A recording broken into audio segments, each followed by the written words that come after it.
Yo, what's good, people? C3 Live Holiday Edition. I really hope, and one of these, I need to go back and test and make sure y'all can hear this music playing. Because when I tell y'all, man, I be vibing to this music when it come on, mostly because I made it. I'm like, I hope that they can hear this. Otherwise, they just gonna see me nod my head for no reason. But it don't matter what's going on. What's good, C3 Squad? We are live, C3 Live. It's the Holiday Edition, brought to you by On the Corner Media Group. I know what it is by now. www.onthecorner.us. Check us out. On the Corner Media Group. This is the main overarching overlords of this podcast and many, many more coming down the pike. I'm going to get into that a little bit on this live holiday edition. Going to tell you about what we got planned, some of the things that are going on, what y'all can see for 2021. But today, of course, got the cocktail. It's the holiday edition. I would tell you when to sit it, but it's a concoction that my bartender literally threw together at the last minute. It's actually pretty good. It's got a bunch of things in it. I will get the recipe posted afterward. But hey, look, hope you got your cocktail. Hope you chilling tonight. Getting ready for the holidays is coming up, man. Like it's so funny being back, kind of like in the corporate world, right? Like I remember what these weeks are like. Like everybody's working to get to this day, right? Because pretty much up to today, everybody checks out. Like it's done. Right. It's like, I'm going to see you on the 4th. I'm out. That's it. Like, don't send me no emails. Don't holler at me. Don't text me. Like, it's over. Like, I'm out, after Wednesday, which it should be. You know what I mean? That's one of the things that one of the crazy stats that's out there is when you look at how Americans don't really like to take vacation time. And you compare that to other countries and their vacation packages and things of that nature. So I'm not going to get on that rant, though. But look, what I really want to get into is, as this holiday season approaches, whatever it is that you celebrate, right? One thing this year has probably taught all of us is that during this time, what I would ask all of you to do is, just take some time of reflection and, with all the craziness that we saw this year, right? All the craziness that we are still seeing right now. I think it's now more than ever that we kind of attach ourselves to the things that, in my opinion, just really matter, right? Our loved ones that we have that are with us, whether or not we can physically be with them or not, make sure you spend some time and just, reach out, FaceTime them, Zoom them, Duo them, whatever it is, WhatsApp them. And for the ones that are with you, that are in your household, hold them a little closer, hold that hug just, a couple of seconds longer, because that's, at the end of the day, what we find out is this is what really matters, is what brings us together, what connects us more than what makes us different. And, those are the things that, I wish for all of us to just kind of really reflect on and take in this holiday season, is that, there's a lot that we can do when we start to see how much we're similar instead of how much we're different. So take that time, take some much needed relaxation time, de-stress. For all my people that work in the cybersecurity field and people just work in general, go ahead and turn the laptop off, turn the emails off. You know what I mean? Turn the sync off. It's going to be okay. It's going to be okay, at least for a couple of days, and really spend this time with your family, and really just kind of get into the season. And like I said, again, whatever it is that you celebrate, celebrate that with your loved ones, and let's do that. Let's end this year on with some positivity, with some love, and start spreading that so we can get into this new year and start making some things happen. Sound good, people? Sound good, people? Sounds good to me. All right. So what do I have in store for all of you today? A couple of things, right? I obviously got to address some things that's been going on. It's been a while since I've done a C3. I apologize, right? But, the interview podcasts are back. Those are dropping every Wednesday. Now, one did not drop this morning because the C3 podcast is officially after this one on a holiday pause, right? But that doesn't mean that we are not in the lab grinding. I've already got a couple of episodes primed up, ready to go. So gonna be coming into the new year, dropping for you every Wednesday, kind of getting back in the groove of things, right? October really, it took us out, man. It made it, difficult to get the content, but kind of getting back to the swing of things.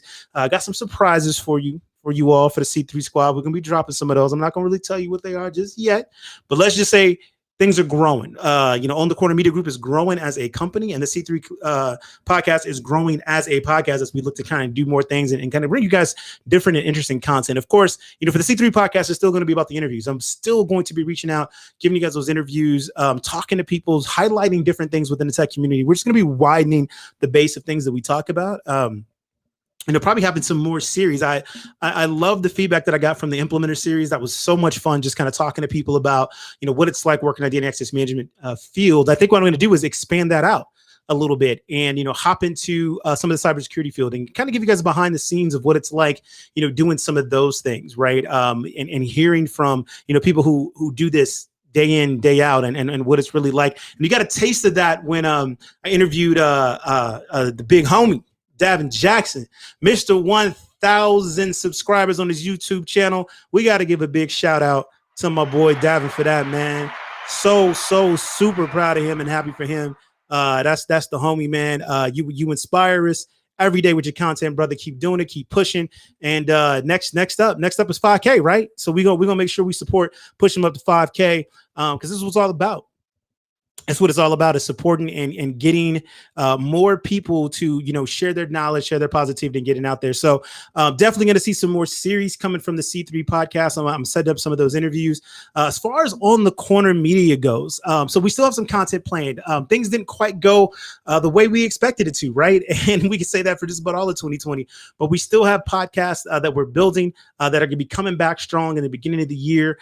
We still have open door conversations, which I'm telling you all, like the episodes that we already have recorded in production, like y'all got to get ready. Yeah, I'm just telling y'all, you got to get ready for this, right? So we're gonna be getting back to the lab and building some things on that and dropping that with all the fanfare it deserves. All mixed up. We'll be coming back strong. There's a couple episodes right now, so you can go check that out. All Mixed Up podcast is on Spotify, on the Googles, all that stuff, whatever you listen to, wherever you get your podcast from, you can check that out. Obviously, the place to get all the news and updates is on thecorner.us. So hit us up there as we'll be launching updates there. The Jumpstart Awards are still going, right? Still going on. I'm going to be working with my co-founders and with our partners we either to figure out how we can kind of extend that, do something maybe like on a little bit more quarterly basis, something like that or whatever. So be on the lookout for that. But hey, if you are looking to get into the cybersecurity field, if you're looking to get into the IT field and you're like, I just want to find some place to start and get some training, look, Jumpstart Awards, go to onthecorner.us, click for the Jumpstart Awards, apply, because we're giving away money, right? We want to make it easy for you to access this field. We want you to get the training that you need to make you comfortable, to be confident to enter into this field, right? And actually that's a perfect segue over into like one of the topics that I want to talk about, right? So, man, let me take a sip because this I'm about to rant on y'all for a minute.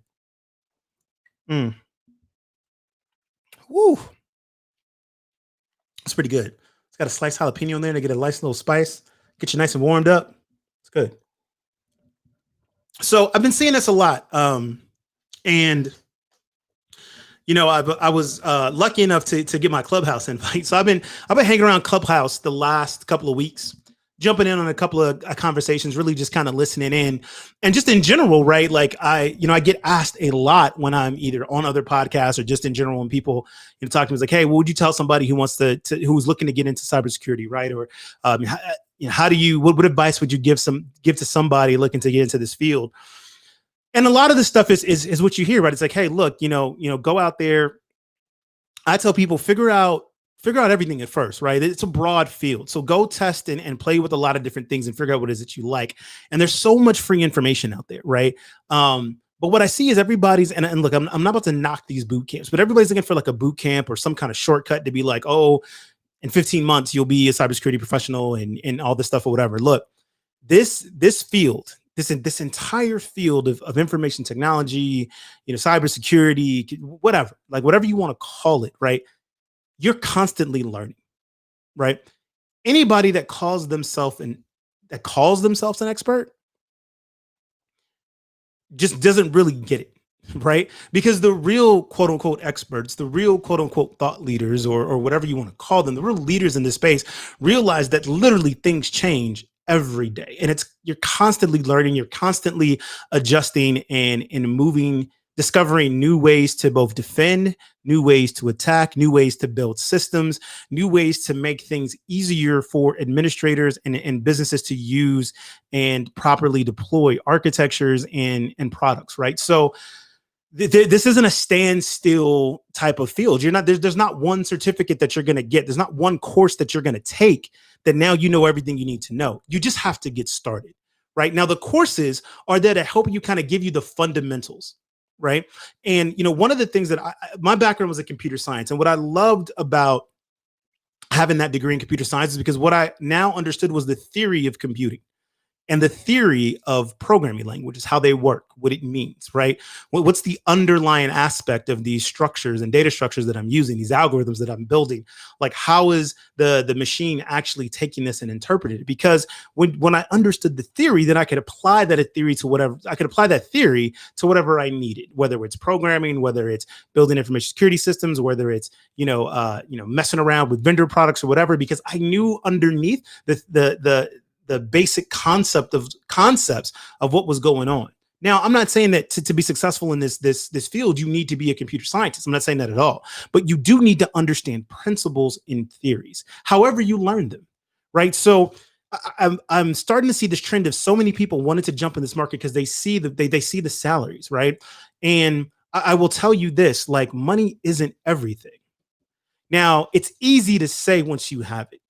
And believe me, this is not coming from somebody who always had it, because I wasn't. Trust me, I remember very, very vividly the time when I couldn't rub two nickels together. When I was going to the ATM, putting in my PIN code, like, what am I about to see? You know what I'm saying? Asking for it back when Wachovia was a bank, asking for a $5 withdrawal, hoping it went through. Listen, I remember those days very vividly. And at the time, I was like, yo, if I could just make this, if I could just make this, if I could just make that. And so the reason why I'm concerned with so many people looking at this field and wanting to jump in before the money is that I'm going to be very frank with you. You're getting into it for the wrong reasons, because the money is not going to keep you motivated enough to continue to learn the things that you want to learn and deal with the type of things that you deal with in this industry. Because again, it's not static. It's constantly moving. So I tell people, if you're going to enter this industry, find something that you love, that you would do for free, that you would take home and continue to learn and hone that craft. Right now, I tell you something that you would do for free, because I'm also going to tell you, don't never do anything that you're good at for free. But you got to have the passion that you would do it for free if it was an option, because now that's going to drive you to learn and get better and get those skills that you need, that you can start to command the salaries that you're looking for. Right. And it's not about getting, this huge salary on this one gig. It's about putting together back to back salaries and a progression in your career where you're able to sustain that over 5, 10, 15 years. Because let me tell you a secret, the money game is not short term. It's a long term game, people. So it doesn't matter if I pay you $500,000 a year for a security position today, if you can only keep it for 1 year. Here's a hint. You're probably going to be here a lot longer than 1 year. But I'm going to just sip my drink on that. So the point is that, yes, the money is enticing. Yes, the money is attractive, right? And I'm not going to sit here and tell you that it's not worth it. It has its perks. It absolutely does. But as you look into this industry, if you're looking to get into it, make sure that you're finding something that you can really connect to and build a career path with, right? Because the community that's here, that's waiting for you. And when I tell you there is a community here with open arms, ready and waiting for you to bring your ideas and everything about you to this field. One of the things that I will say in this field more so than other is game recognized game. Right. The one thing at the end of the day, like we look at each other as professionals and it's like, do you know your stuff? Like, are you putting in the work? And that's what the community asks. Like, go put in the work. Right. Because there's only so many things somebody else can tell you. I can sit here and do a podcast for the next 5 days and teach you everything I know about computer science and theory and algorithms and data structures and programming languages, whatever you want to know. I could just open forum. But it doesn't matter until you put in the work. The reason why I know these things and they've been ingrained into my head and I could sit here and recite them is because not only did I learn them, but then I turned around and put in the work time and time and time again. And let me be real with you, right? Like it's going to be those first couple of years, like you need to be grinding, right?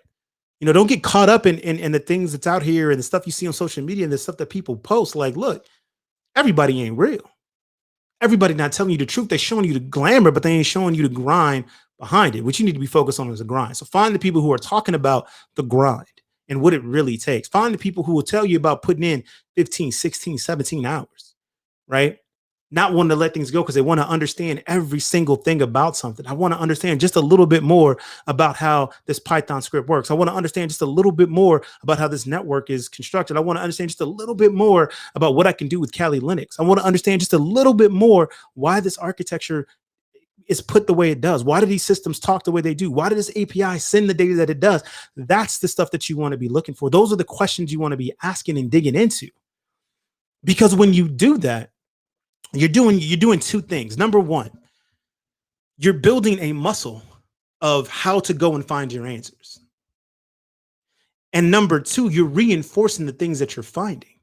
Because ask any coder, ask any security person who's just rammed their head against the wall trying to figure out a problem, right? And spent hours on it.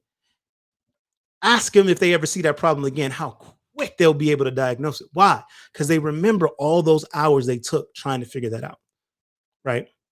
And once you can do that, now you've got your confidence, right? Because I would have in this Clubhouse conversation that was in, people were just asking about like, okay, they want to break into tech and they don't really know this or know that, like how to kind of build up that confidence and things. They want to get these boot camps and stuff like that. You build up your confidence through experience, right? And I'm not talking about just experience like working on a job. Like, look, especially if you want to get into like the real kind of cybersecurity pen testing stuff like that. Listen, you watching this podcast on the replay. Look, Davin Jackson, Alpha Cybersecurity, because he breaks it down all the time. But my point is, there's free resources that you can go out there and learn and start to do that. Right. It just takes curiosity. It takes hustle in this field. And so I wanted to speak on that just for a little bit because it was something that it was really sitting on me as I was listening to all these. But number one, my heart was full because it was just so many people looking to get into this field. And I was happy because we need that. Right. We need new and energized people ready to get into this field, because here's the other thing this field will do to you. Right. It will tire you out. Right. You will just get to a point where you're just like, all right, cool. And that you can say that with anything, but so we constantly need that fresh take, those eyes that are coming in that want to put in the time, that want to, ask the questions, why this, why that is definitely needed. So keep grinding out there, keep looking, ask for help, reach out, connect with people, right? Do not be afraid to connect with people. You know what I'm saying? So on this podcast, you can holler at me any kind of way. Find me on LinkedIn, Twitter, Instagram, whatever it is. You got questions, I will answer to the best of my ability and connect you with the people that I can to make sure I put you in the best position to succeed. But understand this, right? I'm going to be checking for your grind. Because if you don't show me that you can grind, I don't want to waste your time. And I really don't want you wasting time with me or the people in there, right? Cool. Moving on. All right. Next up. I debated whether or not I was going to talk about SolarWinds. Mostly because, so I'm in the identity and access management standpoint, right?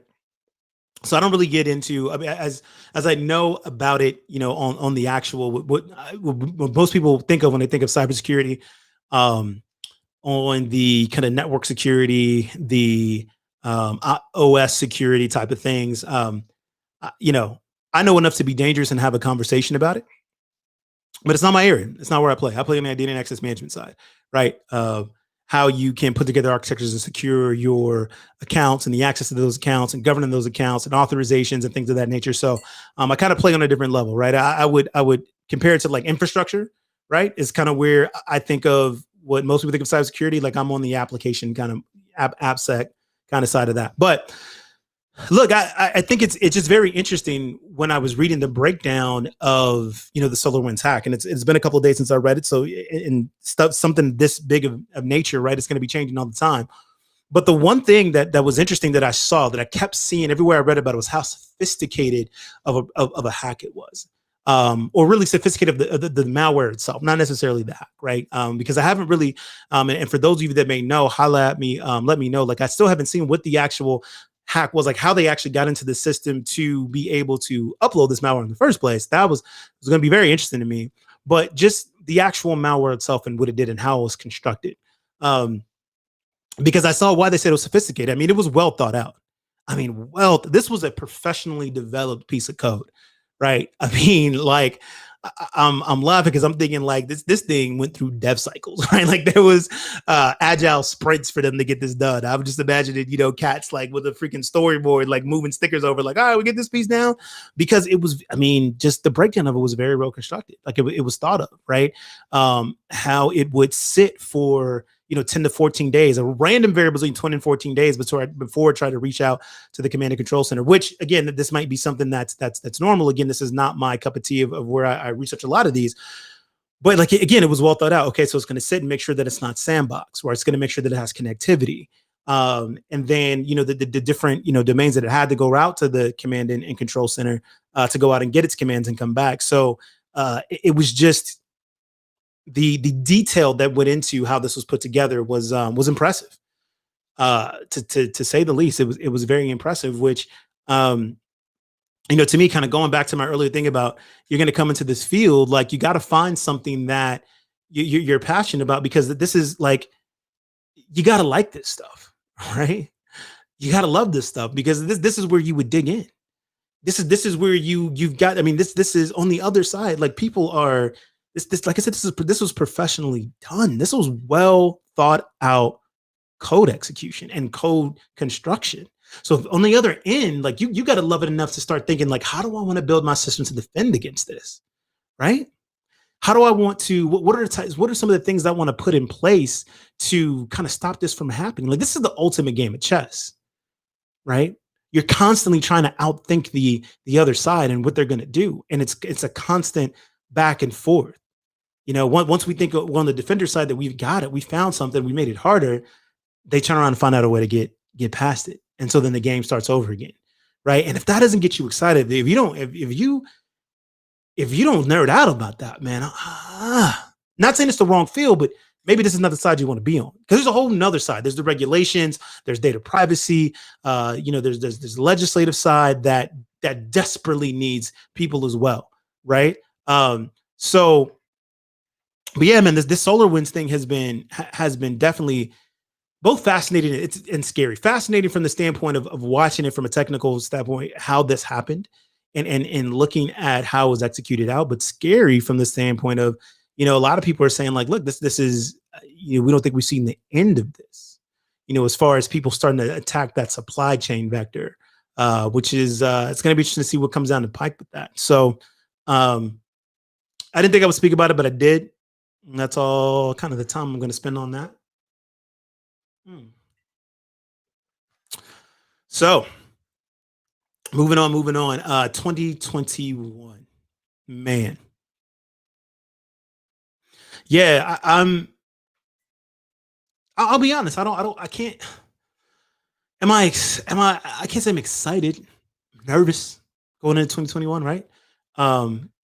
Because as horrible as this year was, I mean, there were some good things, right? And I think that's one of the things that we definitely should do is, at our best, try, find the positives. There probably won't be a lot.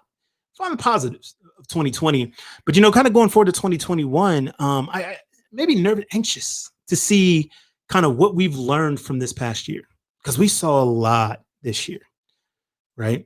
We saw a lot from the medical side, crisis response. We saw a lot from the politics side. We saw a lot from social justice and racial inequality in this country, and really kind of bigger than that all over the world, because this when we talk about the protests that we saw for racial equality over the summer that extended into the fall. I mean, these things were happening worldwide, right? So we, this year, more than anything, I think as a people, we got a huge wake up call, right? We got something stirred up in all of us. And I hope that we take that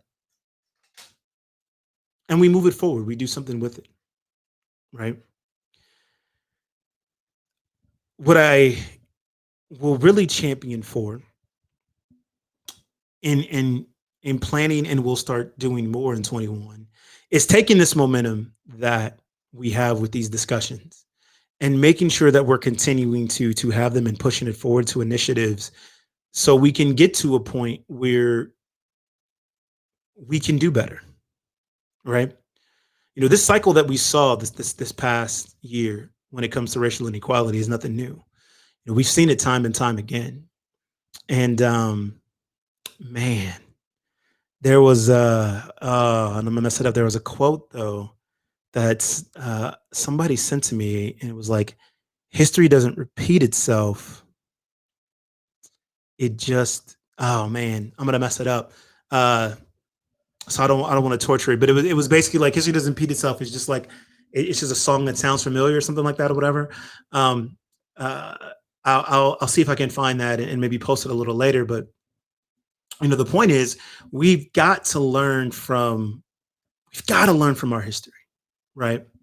We've got to learn to take these things and make them better, and sometimes it's inconvenient to do so, right? Sometimes that means we've got to pick up these mantles, these crosses, and bear them when we really don't want to, and we feel like we shouldn't need to, but we have to. And I think for a generation now, we've let ourselves down, and the generations behind us, because we kind of checked out, right? We thought we made it, that it was okay. And what we saw and what we're seeing is that it wasn't. We just buried these feelings deep down and pretended like they weren't there. And there was a large group of people, as we've seen, that never forgot. And however, they felt like their voices weren't being heard. And when they had the opportunity to voice them, they did. And we didn't like what we saw. We didn't like what we saw at all. So now we face this challenge. And dare I say, the same challenge that the civil rights movement saw, that our ancestors saw before them, was that there's this ugliness that we have in this world, and we can either decide to band together and fight it, or we can pretend like it doesn't exist.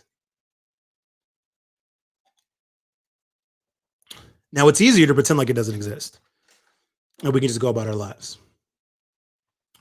But what happens is, every now and then, say 30 or 40 years or so, we get into this cycle, and it just keeps repeating.